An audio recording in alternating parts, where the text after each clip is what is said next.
이번 주제는 이제 마가복음의 아르케와 클라리넷 소리 이렇게 잡아봤는데요. 오늘 이제 클라리넷 그 연주를 듣고, 일부에서는 이제 마가복음의 어떤 태초라고 하는 아르케에 관해서 이제 잠깐 말씀을 드리고, 또 그걸 좀 우리가 이해를 하고 그 다음에 이제 음악 듣도록 하겠습니다. 선생님한테 이제 제가 그 마가복음 1장하고 그다음에 창세기 1장하고 이제 좀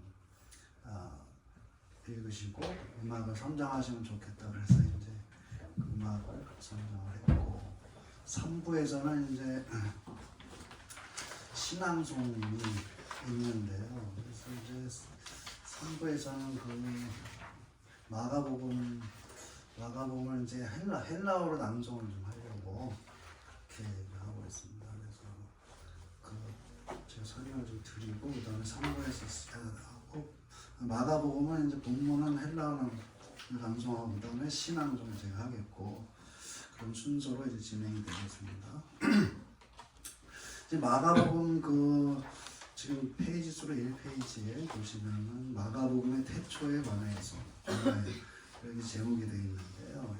이제 우리가 마가복음이라고 하면은 이제 약간, 저도 사실은 이거를 마가복음을 교회에서 이제 공부도 하고, 그다음에 이제 사실 처음부터 끝까지 이제 그 헬라어를 쓰고 이제 해석을 하고 막 이제 이렇게 해가지고 2번인가 제가 아무튼 공부를 한 것 같은데, 최근에 이제 이 마가복음을 다시 공부를 하면서, 어떤 이제 제가 그 전에 가르쳤던 이제 학생인데 그 목사님이 돼가지고, 근데 그 목사님하고 이제 둘이서 이거를 읽었는데 읽으면서 좀 새롭게 좀 알게 되고, 그런 사실이 좀 있고, 그래서 함께 나누고 그렇게 하려고 이제 이 순서를 좀 마련해봤습니다.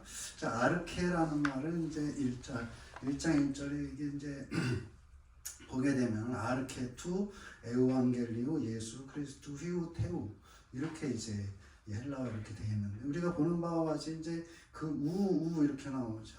아르케 투 에우앙겔리오 예수 크리스투 휘우 테우.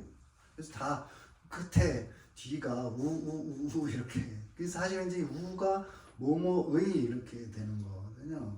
그러니까 이 마가복음은 굉장히 의도적으로 맨 앞에다가 아르케라는 말을 놓으려고 굉장히 그렇게 의도적으로 하는 거죠. 근데 아르케라는 말은 이제 뭐냐 하면은 이 창세기 1장 1절에 이제 이건 뭐 히브리, 그게 이제 구약 성경은 창세기는 히브리어로 돼 있고, 히브리어를 이제 헬라어로 번역한 성경에 이제 70인역이라는 게 있는데, 그 헬라어 성경을 보게 되면은 아르케라고 이제 그렇게 시작이 되고 있죠. 창세기 1장 1절이. 그래서 이제 이 마가복음하고 그다음에 창세기하고 분명히 연관이 시키고 있다는 거. 그래서 이제 창세기는 태초의 창조를 얘기를 하고, 그다음에 마가복음은 말하자면 새로운 창조를 얘기를 하고 있다. 새로운 창조라는 것은 이제 우리가 아는 바와 같이 예수님이 세상에 오셔가지고 이제 인류를 구원하고, 그러면서 이제 이게 예수 안에서 새로운 창조가 이루어지는 것을 이제 이 마가복음이 전체를 얘기를 하고 있다, 이렇게 볼 수가 있는 것이죠.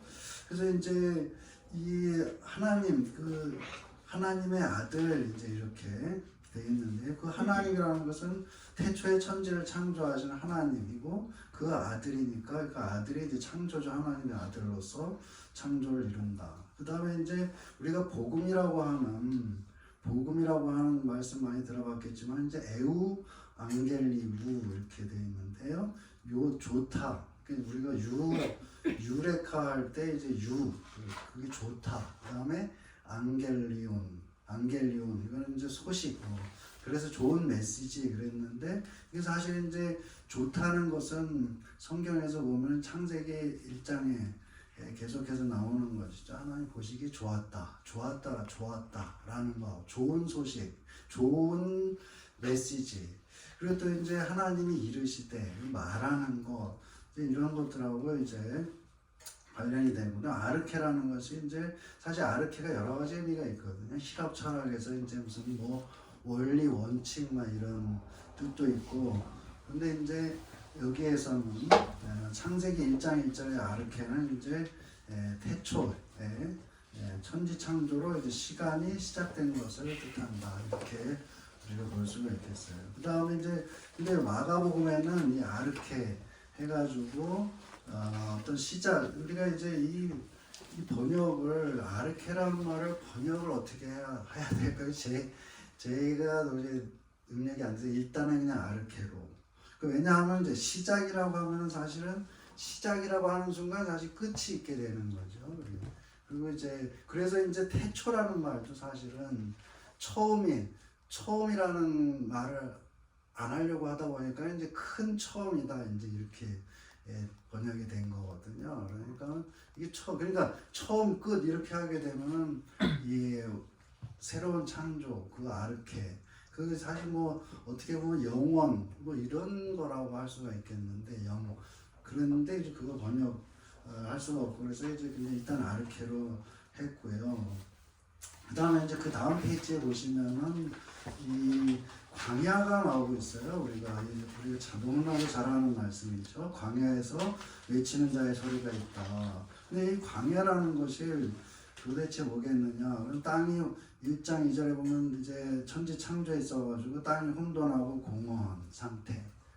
이것이 바로 이제 광야와 같은 그런 상태라고 볼 수가 있겠고, 거기에서 이제 이 세계가 만들어지고 창조되고 이런 걸 볼 수가 있겠는데, 그것과 관련이 있고, 그 다음에 또 광야라는 것은 에덴 동산에서 쫓겨난 어떤 인간의 세계가 이제 광야로 우리가 볼 수가 있는 것이죠. 그리고 또한 이제 구약 성경에서는 이스라엘 백성이 40년 동안 헤매던 그곳이 바로 이제 광야. 그래서 이제 이 광야에서 외치는 자의 소리가 있었다라는 것은 여러 가지 이제 말하자면 다중의 의미가 상징이 거기에 있는 거죠. 천지 창조의 1장 2절의 맨 앞에. 그 다음에 에덴 동산에서 그 아름다운 동산에서 쫓겨나니까 인간이 광야에서 처해진 그런 상태가 된 거. 그 다음에 이스라엘 백성들이 40년 동안 광야에서 헤매고 가나안 땅에 들어가지 못하고 그런 상태들, 이런 것들이 이제 이 광야라는 말 속에 다 함축적으로 들어있다라는 것이고, 그 다음에 이제 5절 보게 되면은 여기에 이제 요단강에서 이제 물에 잠김을 당하였다 그랬는데, 이제 그 세라고 하는 것이죠. 그래서 이제 예라고 붙이게 되면 이제 일단 예식이라는 말이 들어가게 되고, 예식이라는 것은 이제 교회가 이제 형성된 다음에 이제 그 교회에서 세례를 식을 행하고 이러면서 이제 예라는 말이 들어간 것이고, 이게 원래는 이제 이 원래는 이제 침례가 사실 맞는 거죠. 그리고 잠긴다. 물에 이제 완전히 사람이 들어가가지고 이제 우리 지금도 이제 침례교에서는 그렇게 그 세례를 주죠. 우리는 장로교에서는 이제 물을 이렇게 찍어가지고 하지만은 침례교에서는 이제 이 물에 완전히 들어가가지고 이 머리 끝까지 다 들어가서 이제 하는. 근데 원래 이제 그게 맞는 것이 잠김. 그래서 이제 물에 잠김을 당했다 이렇게 제가 번역을 해봤는데요. 물에 잠긴다는 뜻이죠. 그런데 예식은 아니다. 일단은 여기에서는 물에 잠기는 거. 그러니까 이제 여기 물에 잠긴다라는 거, 그게 이제 영어로 이 헬라어로 보면 밥티조 이렇게 하죠. 밥티조. 그래서 이제 영어에 침례교, 그게 베프티스트라고 그러죠.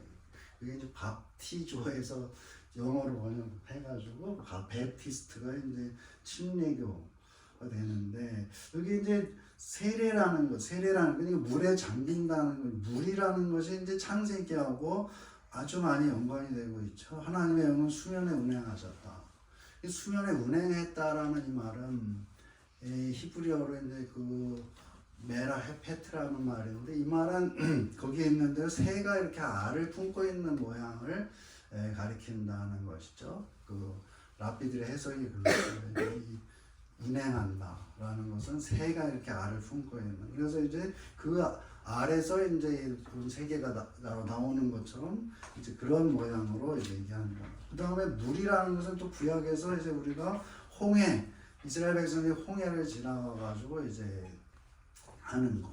그 다음에 또 사도 바울도 이제 우리가 다 이 모세에게서 세례를 받았다 이렇게 얘기를 하고 있죠. 물에 잠김을 받았다. 그러니까 여기에 물이라는 것은 천지 창조의 시에 그 수면 위에 운행하셨다. 물. 그 다음에 홍해, 요단강에 지나가지고 이제 가나안 땅으로 들어가는 것을 얘기를 하는 거죠. 물에 잠긴다는 것은 이제 새로운 생명들이 나오는 것을 의미한다. 그 다음에 이제 6절에 가면은 이 에덴 동산에서 쫓겨난 어떤 인간이 사는 세계를 이 요한의 어떤 이 복장, 낙타 털옷을 입고 그다음에 가죽에 허리띠를 띠고 이거 메뚜기와 들꿀을 먹었다라는 말은 이 말은 무슨 수도하느라고 이런 거라기보다도 이 가죽옷이라는 거. 그러니까 이게 에덴 동산에서 쫓겨날 때 이제 하나님이 아담과 그의 아내를 위해서 가죽옷을 지어 입히셨다라는 것하고 분명히 연관이 되고 있죠.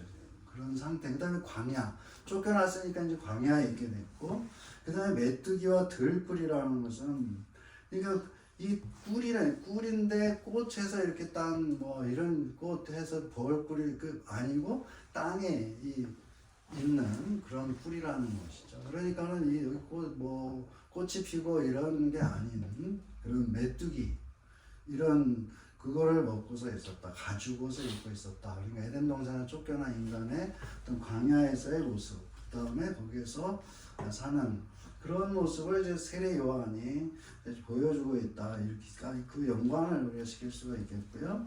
그 다음에 7절에 보게 되면은 이제 예수님이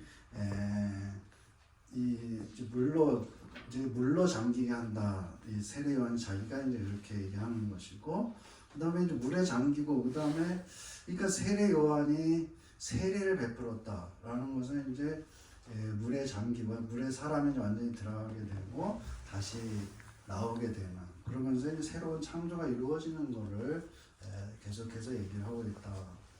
그 다음에 9절에 보게 되면은 이제 예수님이 이제 나오는데 예수라는 말은 이제 70인역 그 70인역을 이제 라틴 숫자 표시하는 거는 70을 그렇게 해서 그렇게 쓰고 이제 그걸 70인역이라고 그러죠.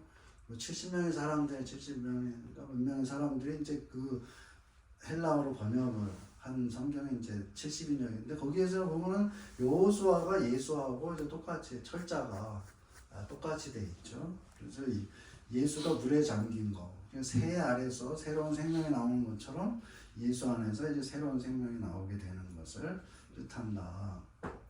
그 다음에 이제 10절에 보게 되면은 예수님이 이제 그 물에 들어갔다 세례를 받고 이제 올라오는데 그런 모습들이 나오는데 하늘에서 소리가 나는 너는 나의 사랑하는 아들이다. 이렇게 얘기하는데 근데 누가복음 3장 38절에 보면 이제 거기는 족보가 이렇게 거꾸로 올라가죠. 거꾸로 쭉쭉 올라가가지고 오는데 그 위는 아담이고 그 위는 하나님이시다 라는데 그 뜻은 사실은 아담은 하나님의 아들이다 라는 그런 뜻이죠. 그러니까 계속 그런 식으로 되어 있죠. 그 위는 이삭이고 그 위는 아브라함이다. 그런 식으로 되어 있어. 그러니까 이삭은 아브라함의 아들이니까 여기는 쭉 올라가가지고 그 위는 아담이고 그 위는 하나님이시다. 이렇게 했으니까 하나님의 아들이다. 그러니까 아담은 원래 하나님의 아들이라고 이제 불렸다는 것이죠. 그랬는데 태초에 범죄로 인해 가지고 하나님의 아들 아담이 사랑받는 아들이 되지 못하고 그랬을 때 이제 예수님이 제2의 아담으로 오셔가지고 이제 이 아들 예수는 하나님은 사랑받는 아들이 됐다. 그래서 이제 이 예수님으로부터 새로운 창조가 이루어진다는. 근데 그것도 이제 물에서 나오면서 이제 말하자면 새로운 창조가 이루어진다. 창세기하고 이렇게 보게 되면은 이 창세기하고 계속 이제 뭔가 연관을 시키면서 이제 이 창조, 그다음에 새로운 창조 이거를 얘기를 하고 있죠. 그리고 12절에 보면은 그 다음 페이지 4페이지에 보면 12절에 보면은 이제 이 말은 되게 이상한 말이 이상하다기보다도 그리고 12절은 그리고 곧바로 그 영이 그를 광야로 쫓아냈다. 쫓아냈다는 말은 이게 이제 에크발레. 근데 이렇게 막 던져버리는 거거든요. 던져. 예수님을 갖다가 이게 영이 그래서 예수님 갖다가 막 이렇게 막 차버렸다. 약간 던져버려서 이렇게 막 발로 차버렸다는 그런 뉘앙스인데 그런 말이 나와요. 근데 이 말은 창세기 3장 24절에 보면은 이 에덴 동산에서 쫓겨나는 그 인간의 모습을 그렇게 얘기를 하고 있죠. 이같이 하나님이 그 사람을 쫓아내셨다. 똑같은 단어를 사용하고 있죠.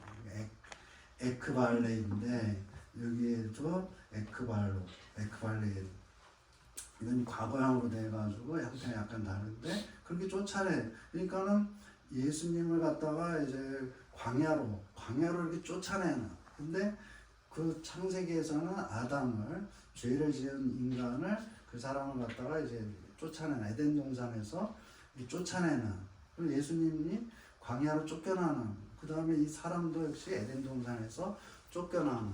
그거하고 이제 이거는 그 말까지 같이 이제 연결이 되고 있죠.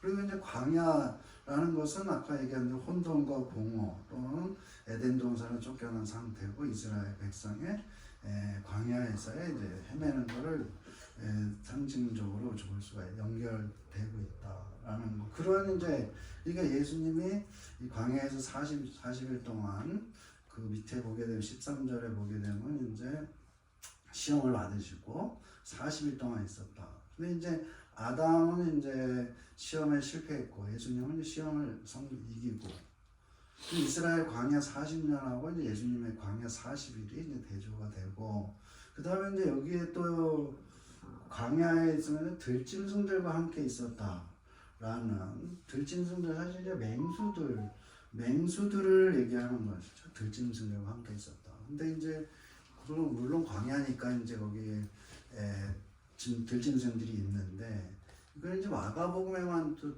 독특하게 이 말을 쓰고 있죠.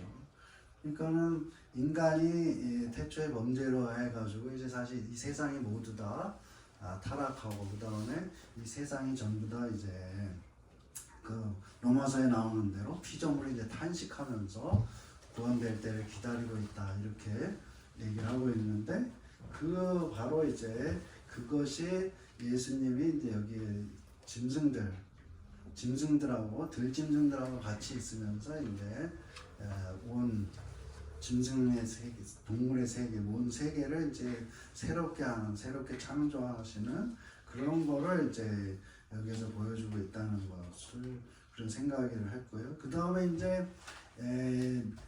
그 우리 성경에는 천사들이 수정 들었다, 메신저들이 이제 그를 섬겼다 그랬는데 이 사실은 이제 에덴 동산에서 쫓겨난 이후에 이제 그 생명나무 길을 가지 못하게 하려고 이제 하나님이 그룹들을 짓고 그다음에 두루 도는 불칼을 둬가지고 이제 생명나무 길을 들어가지 못하게 했다 했는데 그 이제 거기 그룹들이 이 천사들이잖아요.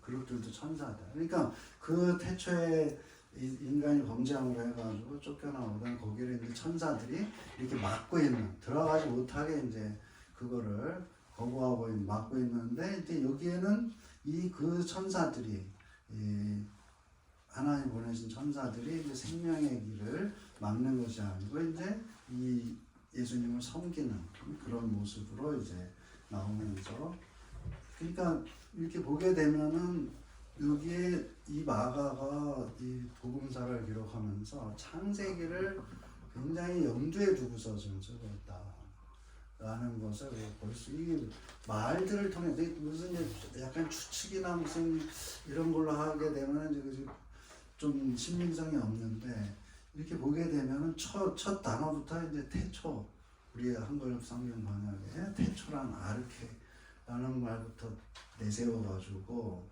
하고 있고 여러 가지 것들이 계속해서 뭐 태초의 창조, 그 다음에 인간의 타락, 그 다음에 인간의 어떤 광야에서의 상태, 쫓겨난 상태 이런 것들을 계속해서 이제 또 떠올리게 하면서 이 마가복음을 이제 이게 사실 시작 부분인데 시작을 하고 있는 거죠. 그러면서 이제 이 마가복음 전체는 예수님의 사역을 통해 가지고 인간이 새로운 창조를 이루고 그 다음에 또 온 세상이 이제 하나님의 새로운 창조가 이루어지게 된다는 거를 이제 얘기하는 전체 주제를 이제 이 맨 앞에서 딱 얘기를 해주고 있다 이렇게 이제 볼 수가 있는 것이죠. 자, 이것이 제가 여기까지 말씀드린 것은 우리가 이렇게 이런 염두에 두고 이렇게 성경을 읽고 또 앞뒤를 창세기하고 좀 이렇게 연관시켜 볼 때 이 마가복음이 사실은 이제 우리가 이런 생각은 별로 안 하는 것 같아요.